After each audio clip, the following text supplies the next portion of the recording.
बिस्मिल्लाहिर्रहमानिर्रहीम। वीके मेहता के एमसीक्यूज के हमने 2 पार्ट देखे थे, 35 एमसीक्यूज तक या 36 तक। सो आज हम इसको कंप्लीट करते हैं, लेकिन मैं कुछ एमसीक्यूज स्किप करूँगी जो ज़रा डिटेल में डिस्कस होने वाले हैं, तो उनको फिर देखेंगे इंशाल्लाह। उसको देखेंगे पार्ट 4 में, और वो यानी कि वो चैप्टर 34 एम्पलीफायर ट्रांजिस्टर का चैप्टर है वीके मेहता का। तो उसका पार्ट 4 जो है उसमें हम कुछ एमसीक्यूज जो हैं वो थोड़ा डिफरेंट है, उनको डिस्कस कर लेंगे। तो आज हम देखते हैं पार्ट 3 में आपको आज करवाती हूँ, और इसमें हम मोर देन 30 एमसीक्यूज कवर करेंगे।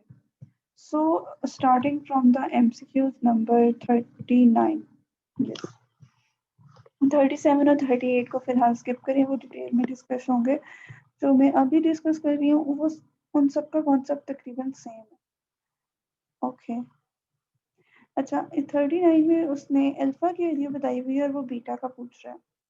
तो हमने इसको पिछले किसी एमसीक्यू में भी देखा था कि इसी पार्ट 2 में भी हमने देखा था कि बीटा होता है alpha divide by 1 minus alpha.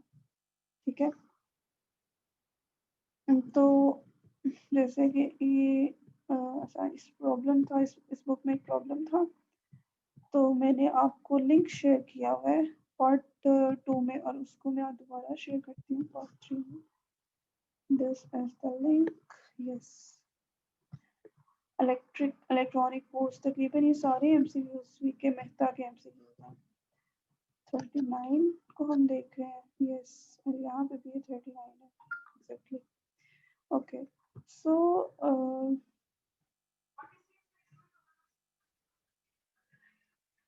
हमारे पास इसमें ये है कि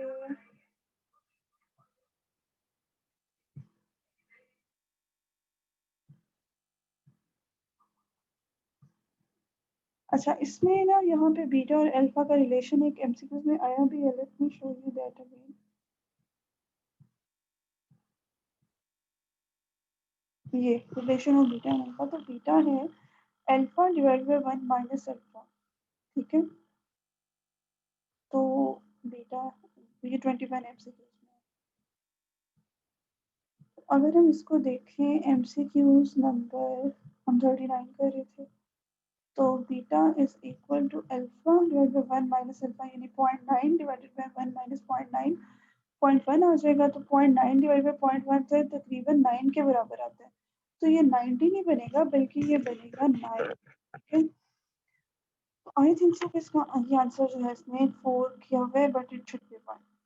okay, in a transistor signal is transferred from a dash circuit. Transistor जो होता है ना, उसको हम बेसिकली यूज करते हैं ना एम्पलीफिकेशन के लिए। ठीक है, जब सिग्नल की बात आ रही है तो इसका मतलब है कि हम उसको देखिए, ट्रांजिस्टर के 2 काम है, अभी आगे भी वो डिस्कस करेंगे।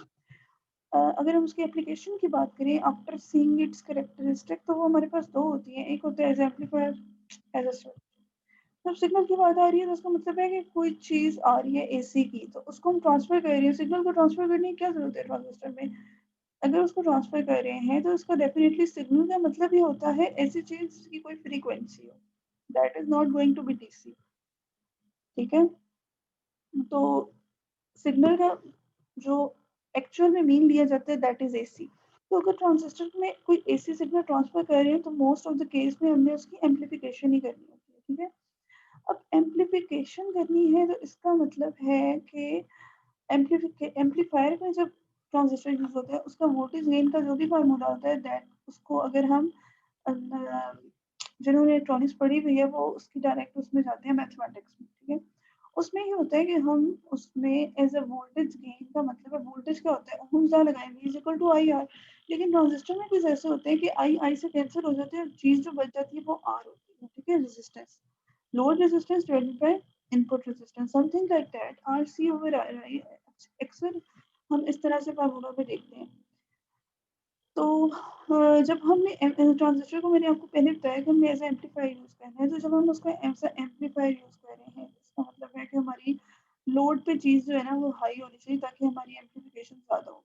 ठीक है, तो हाई चीज़, हाई रेजिस्टेंस होनी चाहिए, और इनपुट की कम होनी चाहिए, low resistance to high resistance. Okay,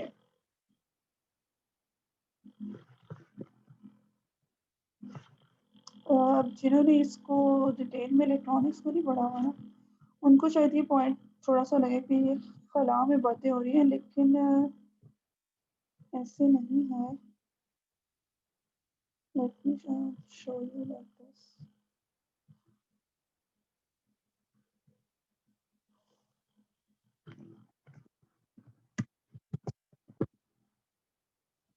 ठीक है, हम वोल्टेज गेन का फार्मूला देख लेते हैं, कहाँ है। देखिए,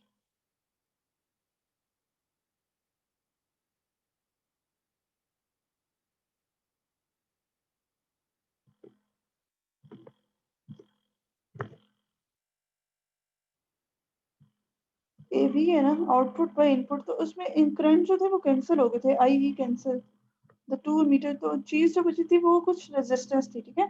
यहाँ पे आर ई है, दैट इज अनदर थिंग, लेकिन मैं आपको बता रही हूँ R L by R L output resistance by input होती है, ठीक है, आउटपुट बाय इनपुट।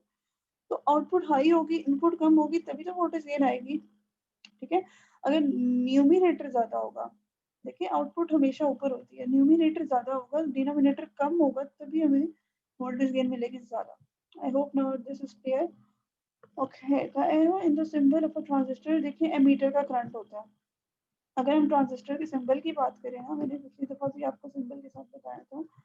अच्छा, इसमें मुझे क्योंकि हम इसको, मैंने कुछ वीडियोस बनाई थी हैंडा की बुक की, थी यूजिंग माय रजिस्टर और कैमरा था।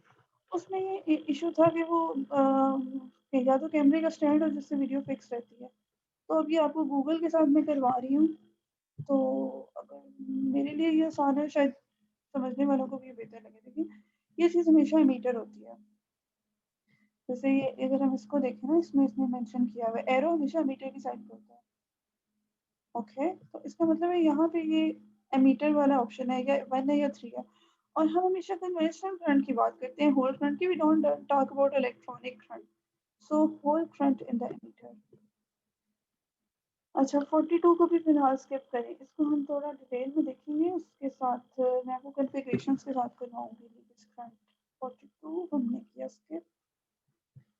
हीट सिंक जो होता है ना, वो हम प्रोजेक्ट्स में लगाते हैं, और वो एक्सेसिव टेम्परेचर राइज को ख़त्म करने के लिए होता है। एक्सेसिव टेम्परेचर राइज को कंट्रोल करने के लिए हीट सिंक यूज़ होता है, और बिल्कुल ट्रांजिस्टर की बैक पे यूज़ होता है, प्रोजेक्ट्स में हम उसको यूज़ करते हैं। Let me show you heat sink, तो देख लें आपको उसको क्या उसको हम अपनी लैंग्वेज में कहते हैं, एक पेज होता है उसके साथ अटैच करते हैं हीट सिंक। अच्छा, ये तो काफ़ी बड़े हैं, जो ट्रांजिस्टर के साथ होते हैं ना वो बिल्कुल छोटे से होते हैं।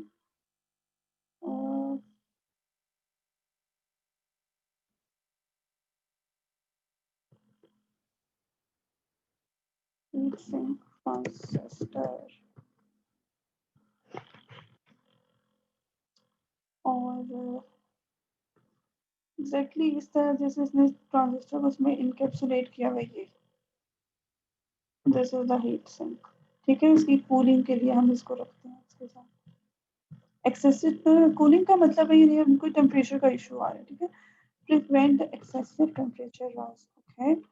44 में बात हो रही है, लेकिन ट्रांजिस्टर ये इलेक्ट्रॉनिक की जितनी चीज़ें होती हैं, इनको मोस्टली हम सिलिकॉन की बात कर रहे होते हैं। जर्मेनियम भी होता है बट वेरी रेयर, तो सिलिकॉन ही होता है मोस्ट ऑफ द केस में, कॉमनली यूज सेमीकंडक्टर। और हमारे पास जो एमसीक्यूज है ना, वो इस तरह के आ रहे होते हैं टेस्ट में, जनरल इंफॉर्मेशन वाले, ठीक है। ओके, कलेक्टर बेस जंक्शन हमेशा ट्रांजिस्टर में होता है reverse bias, confirm. Base emitter हमेशा फॉरवर्ड बायस है, और कलेक्टर बेस को हमेशा हमने रिवर्स बायस करना है all the times. Digital circuits की अगर बात करें, तो ट्रांजिस्टर जो है ना वो, देखिए active division wise amplifier use होता है, और सैचुरेशन एंड कट ऑफ का मतलब है ऑन एंड ऑफ स्टेट की बात कर रहे हैं हम, ठीक है। डिजिटल सर्किट का मतलब है 0 एंड 1, यानी हम ट्रांजिस्टर की उस एप्लीकेशन की इसमें बात कर रहे हैं 46 एमसीयू में, जो है स्विच है, नॉट एज एम्पलीफायर। तो एम्पलीफायर का मतलब है वो कि हम उसमें गेन ला रहे हैं, जैसे मैंने आपको रेजिस्टेंस वाली अभी स्टोरी पीछे बताई थी फर्स्ट एपिसोड में। और डिजिटल सर्किट्स का मतलब है 0 एंड 1। इसका मतलब है कि हम ऐसा स्विच यूज़ करें फायर अलार्म का जैसे होता है, तो फायर का अलग अलार्म होता है, तो उससे वो सिचुएशन स्टेट में जाएगा, ठीक है। एलईडी लगी हुई है या कोई भी चीज़ है या बजर है, वो बजेगा। कट ऑफ का मतलब है कि फायर अलार्म अभी आपका जो है वो सर्किट जो है वो बता रहे हैं कि सब कुछ सेफ है, तो that will be in the cut off. अच्छा, different Q points are shown, ये मैं अब आपको उसके साथ ही बताती हूँ, उसकी करेक्टरिस्टिक्स के साथ। क्यू पॉइंट जो होता है ना, करेक्टरिस्टिक्स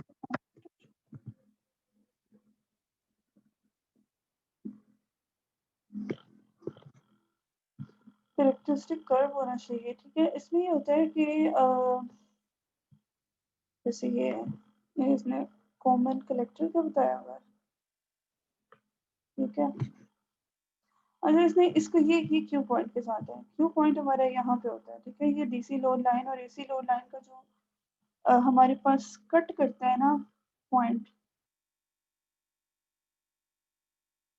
यानी हमारा सिग्नल भी कोई आ रहा है ना एज एम्पलीफायर। और डीसी लोड लाइन उससे हम बनाते हैं जो हम ट्रांजिस्टर की बाइसिंग करते हैं। बाइसिंग मतलब कि ट्रांजिस्टर को एक्टिवेट करना है, हमने एक एक्टिव एलिमेंट है, तो बाइसिंग का मतलब है application of DC voltage across any electronic element. तो उसमें जो ये क्यू पॉइंट होता है ना, ये देखिए ट्रांजिस्टर की कैरेक्टरिस्टिक कर्व है, this is the output characteristic. जो ट्रांजिस्टर की इनपुट होती है ना, वो बिल्कुल ये देखेंगे, इसने अगर लिखा हुआ बेस करेक्टरी, इसकी इनपुट इसने लगता है बनाई हुई है, इनपुट इसकी सेम होती है जैसे हमारा क्या होता है, डायोड होते हैं फॉरवर्ड बाइस में। क्योंकि मैंने आपको बताया बेस एमीटर हमेशा होते हैं फॉरवर्ड बाइस। तो ट्रांजिस्टर की इनपुट कैरेक्टरिस्टिक्स जो है, अगर हम कॉमन एमिटर की बात करें तो वो एज अ डायोड होंगी, 0.7 पे कंडक्ट करना शुरू करेगा, उससे पहले 0। और ये होती है इसकी आउटपुट कैरेक्टरिस्टिक्स। सबसे पहले किसी भी ट्रांजिस्टर की कैरेक्टरिस्टिक्स से देखते हैं ना, फिर हम उसको करते हैं फिर हम उसको एज अ एप्लीकेशन कंसिडर करते हैं। पहले उसको आइडेंटिफाई तो करना है। तो इसमें ये देखिए, ये सेंटर में एक्टिव रीजन है और ये सैचुरेशन है, this is the cut of, और ये क्यू पॉइंट है। तो ये क्यू पॉइंट जो है ना, ये हमारा होता है वो centre of the load line में है। इसकी भी रीजंस होती है। अगर हम क्लास एम्पलीफायर्स की तरफ जाएं तो फिर आइडिया होता है कि उसमें चीज होती है डिस्टॉर्शन ना आना, ठीक है। अगर सेंटर ऑफ लोड लाइन में होगा तो आपका जो सिग्नल है वो एग्जैक्टली उसमें कोई कट ऑफ नहीं होगा ना, वो पॉजिटिव नेगेटिव ट्रिप नहीं हो रही होगी उसकी वेव। अच्छा, अब वो कह रहे हैं कि अगर क्यू पॉइंट को हम थोड़ा नीचे कर दें, यही बात की है उसने। नहीं, उसने कहा है कि upper Q point represents the, तो three different Q points are shown in okay. इसका मतलब है उसने कुछ ऐसे किया होगा कि एक यहाँ पे क्यू पॉइंट होगा, एक यहाँ पे होगा ना। तो वो कह रहे हैं कि अपर क्या रिप्रेजेंट कर रहे हैं, तो अपर का मतलब है कि वो जरा आईसी की बात हो रही, मतलब वो करंट गेन मैक्सिमम करंट की बात कर रहा होगा, मैक्सिमम करंट गेन की तरफ से अपर क्यू पॉइंट, ठीक है। अगर वो कहता कि लोअर क्यू पॉइंट, तो वो मिनिमम करंट गेन होती। सेंटर की बात होती तो उसका मतलब इंटरमीडिएट करंट गेन। और कट ऑफ कौन सा होता है वो मैंने आपको बताया, यहाँ पे कट ऑफ होता है जब आई पी जीरो होता है। इस वक्त हमारा जो होता है वो यानी कि वो ऑफ स्टेट में स्विच यूज हो रहा होता है एज ए स्विच ट्रांजिस्टर। अच्छा, इसमें क्या है 48 में, 48 एमसीक्यूज में, 48 में उसने बीटा भी बताई हुई है और आई भी बताया हुआ है। कलेक्टर क्या पूछ रहा है, without calculator we can solve this. I C is equal to beta multiply by I B. Zero zero मतलब है दो जीरो आ गए, और 2 × 25 हो गया 50। 50 माइक 50 100 यानी 5000 micro ampere comes out to be 5। Okay, I C by I E जो होती है दैट्स अल्फा। अच्छा, ये भी बड़ा इंटरेस्टिंग है। ये जो है ना एमसीक्यू 50, ये बात कर रहा है ट्रांजिस्टर की टेस्टिंग की। ओहम मीटर हो या मल्टीमीटर से हो, उससे हम ट्रांजिस्टर को टेस्ट करते हैं कि ये ठीक भी है या नहीं। सबसे पहले एक इलेक्ट्रॉनिक एलिमेंट को हमने उसकी टेस्टिंग करनी है, फिर हमने उसको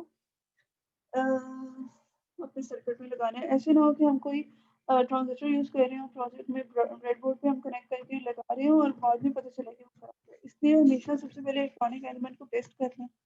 मल्टीमीटर को टेस्ट करने, ब्रेडबोर्ड की खैर टेस्टिंग का इतना इशू नहीं होता, लेकिन उसको भी चेक कर लेंगे वो उसकी कॉन्टिन्यूटी है, वो शॉर्ट है या नहीं है। तो पॉजिटिव प्रोब अगर एनपीएन की बेस पे, सेंटर हमेशा लो पावर ट्रांजिस्टर में बेस होता है। अगर ये पी पे उसने बेस रखी है, ठीक है, और तो दूसरा टर्मिनल यानी डेफिनेटली वो नेगेटिव प्रोब होगी, वो एमिटर या कलेक्टर की तरफ है, तो फिर ट्रांजिस्टर जो है वो फॉरवर्ड वाइज है, फॉरवर्ड वाइज में रेजिस्टेंस में कम आना है, ठीक है। और अगर ज्यादा आएगी तो इसका मतलब है ट्रांजिस्टर डैमेज है। अगर वो यहाँ पे कह देता शुड बी, अगर शुड बी के बजाय कहता कि रेजिस्टेंस हाई आ रही है तो ट्रांजिस्टर ओके है या नहीं, तो दैट इज रॉन्ग। आप देखिए पॉजिटिव को आप अगर एनपीएन की बेस पे लगा रही है तो भाई बेस हमेशा सेंटर वाली चीज होती है, centre is always base in a transistor, okay. तो अगर हमने बेस पे पी लगाया है तो उसका मतलब उसको फॉरवर्ड वाइज कर रहे हैं। अच्छा,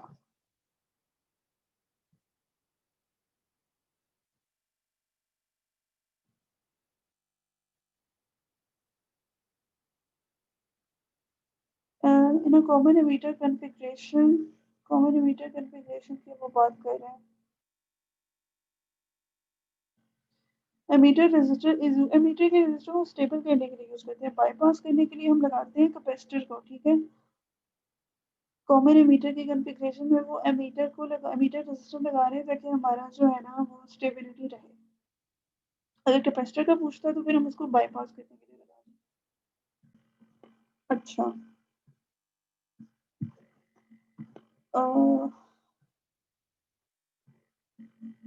इनपुट पे रेजिस्टर होते हैं, इनपुट पे कपलिंग कैपेसिटर भी होते हैं, और आउटपुट पे भी कपलिंग कैपेसिटर होते हैं डीसी को ब्लॉक करने के लिए। लेकिन एमीटर पे कैपेसिटर होता है बाईपास करने के लिए, एमीटर पे रेजिस्टर होता है स्टेबल करने के लिए। Voltage order device points stable Q point के लिए होते हैं, इसका ये बेनिफिट है। अच्छा, to operate properly transistor base emitter should be forward bias, with the reverse bias हमने करना है कलेक्टर बेस को, ठीक है, ये याद रखने वाली बात है।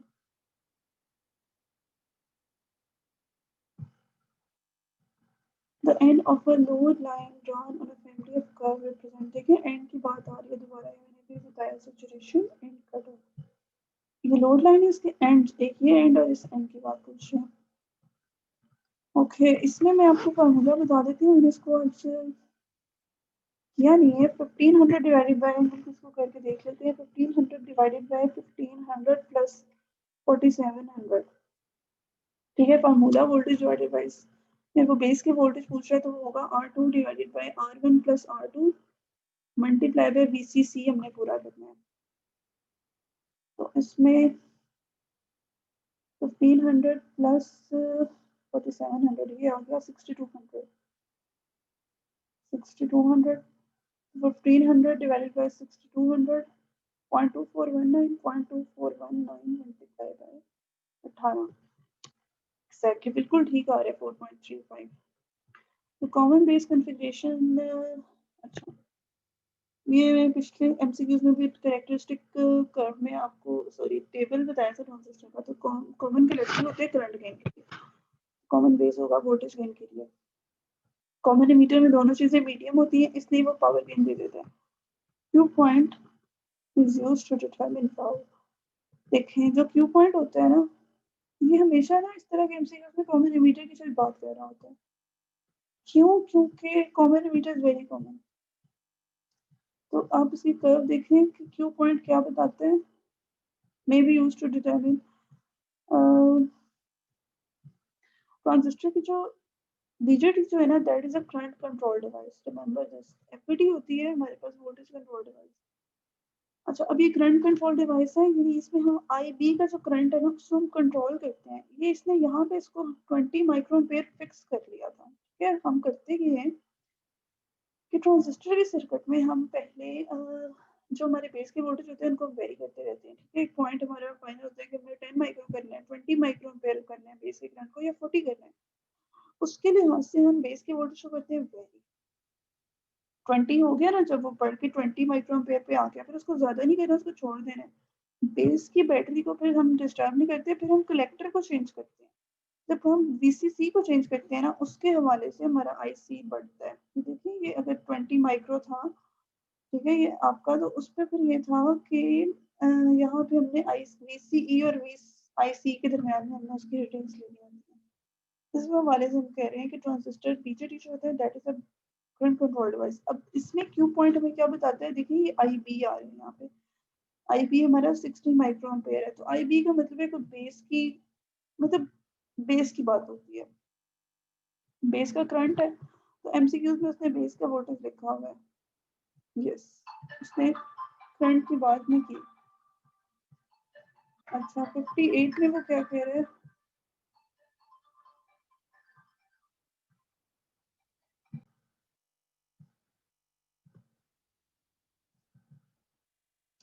अच्छा ट्रांजिस्टर में भी यूज एज स्विचिंग डिवाइस। मैंने आपको बताया ट्रांजिस्टर की दो हमारे पास एप्लीकेशन है, एक होता है एज अ स्विच और सेकंड होता है एज अ एम्पलीफायर। तो एज अ एम्पलीफायर में उसने, देखिए एम्पलीफायर का मतलब है कि रेजिस्टेंस हम उसकी ना उसको चेंज कर रहे होते हैं उसकी करेक्टरिस्टिक को, तो फिक्स रेजिस्टर नहीं हो सकता, ट्यूनिंग होती है। ट्यूनिंग को तो फ्रीक्वेंसी से ताल्लुक है, नो। रेक्टिफायर के तौर पे तो डायोड यूज होता है, तो वेरिएबल रेजिस्टर्स की रेजिस्टेंस को हम इस तरह से एडजस्ट करते हैं, उसकी बाइसिंग को और उसके अंदर उसकी फ्रीक्वेंसी को भी इसमें चेंज करते हैं। तो वेरिएबल रेजिस्टेंस रहेगी तो कुछ ना कुछ एम्पलीफिकेशन को पॉइंट आउट कर रहा है। अच्छा 59 को फिलहाल स्किप करें। बीटा करंट रेशो किसकी, आई सी ओवर आई बी, यानी ये हमारे पास 1 आ गया। और अगर हम बात करें 61 की कलेक्टर कैरेक्टरिस्टिक कर्व, यहाँ पे ना अब देखो ये जैसे है ना, ये कैरेक्टरिस्टिक कर्व है, ये मेरे ख्याल से कॉमन एमिटर की है। आई सी और वी सी के ना तो हम कलेक्टर को देख लेते हैं।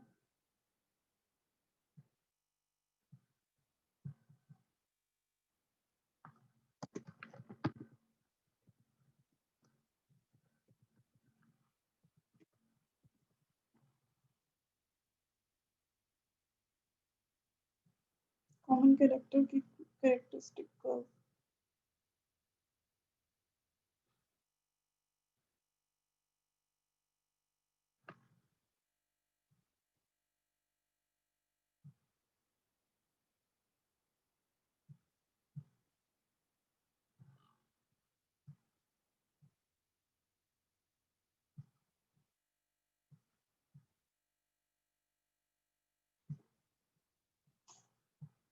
कैरेक्टर कैरेक्टरिस्टिक कर्व,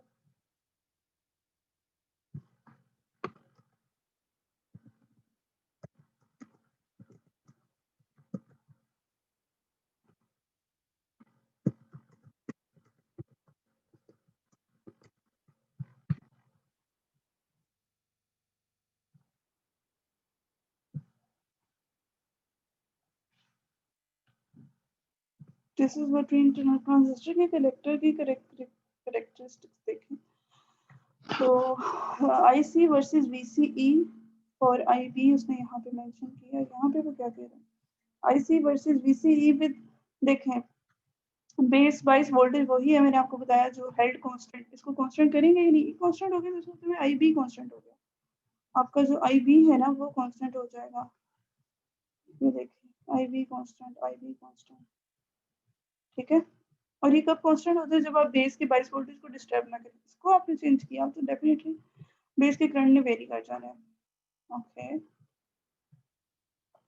मैंने बताया लो पावर ट्रांजिस्टर में हमेशा जो सेंट्रल टर्मिनल है that is base metal. Silicon forward बाइस हुआ तो वीबीई जो होती है, वीबीई हमेशा, मैंने आपको ये भी बता दिया अभी थोड़ी देर पहले कि इनपुट कैरेक्टरिस्टिक कर्व जो होती है ट्रांजिस्टर की, बेस मीटर की बात हो रही है।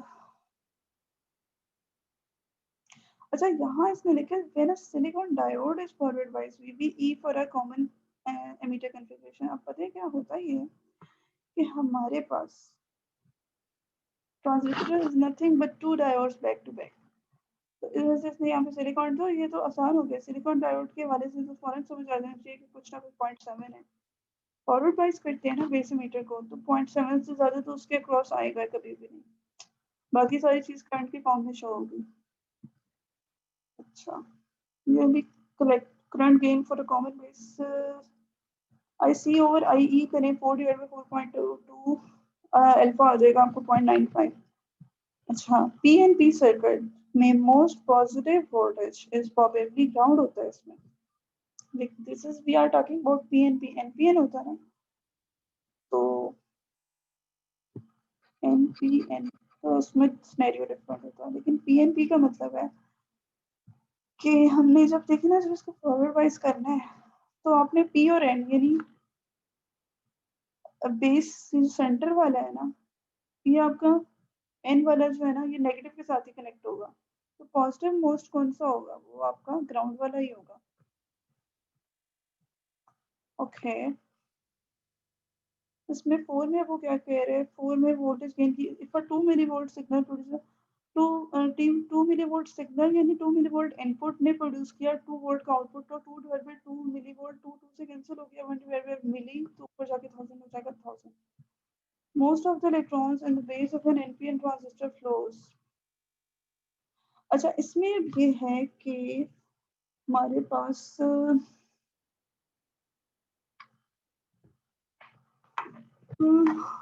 अगर हम ट्रांजिस्टर को देखें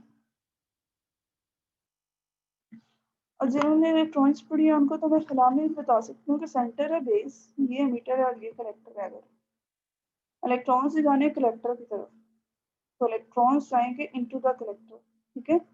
एनपीएन है ना, ये एमीटर है, ये बेस है, ये कलेक्टर है, तो एमीटर से उन्होंने जाना है कलेक्टर में, उन्होंने कलेक्ट होना होता है। एन का मतलब है इलेक्ट्रॉन्स आ जाए, पी का मतलब है यहाँ पे होल्स आ जाए, इस एन का मतलब है कलेक्टर्स आ जाए। Centre is base, emitter collector जो है उसमें एन है, तो electrons will go into the collector. Collector के करंट को कौन कंट्रोल करता है, बेस का करंट, बिकॉज मैंने आपको बताया transistor is a current control device. Okay, total emitter current, this is very simple, emitter current होता है I C plus I B. Option number हो गया 3। अच्छा, 70 एमसीक्यूज और को हम देखेंगे नेक्स्ट टाइम। अब इसमें तो यहाँ पे 70 तक है, 70 तक है।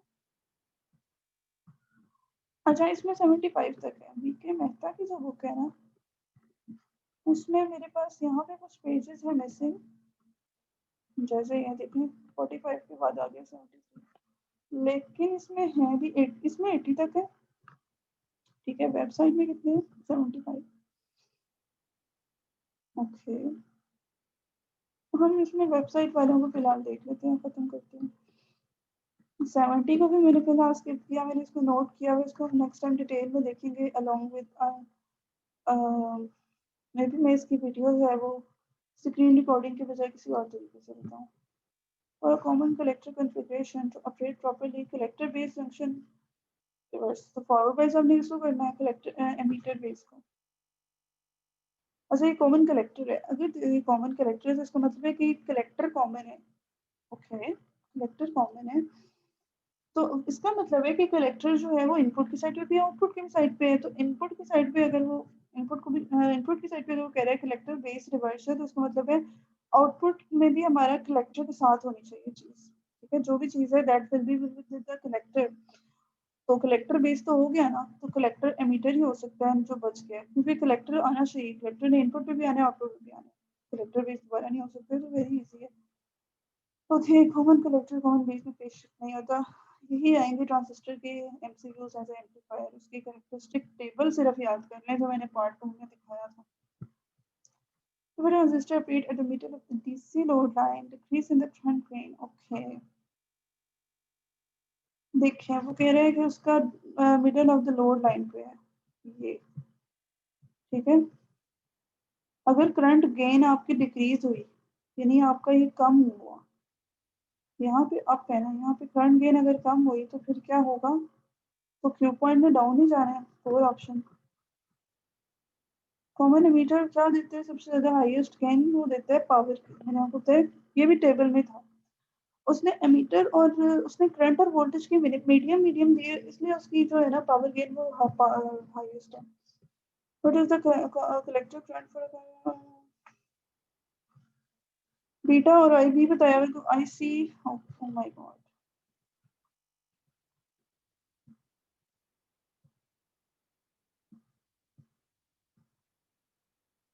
हमने प्लीज चार्जिंग पे लगा दी।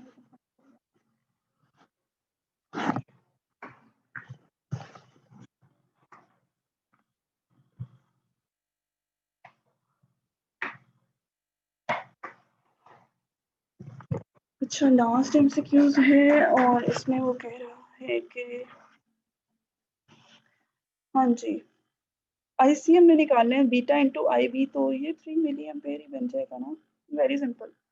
30 माइक्रो एम्पेयर इंटू 100, तो 3000 micro ampere comes out to be 3 milli ampere, option number 3। अच्छा इसमें देखते हैं 75 एमसीक्यूज यही है।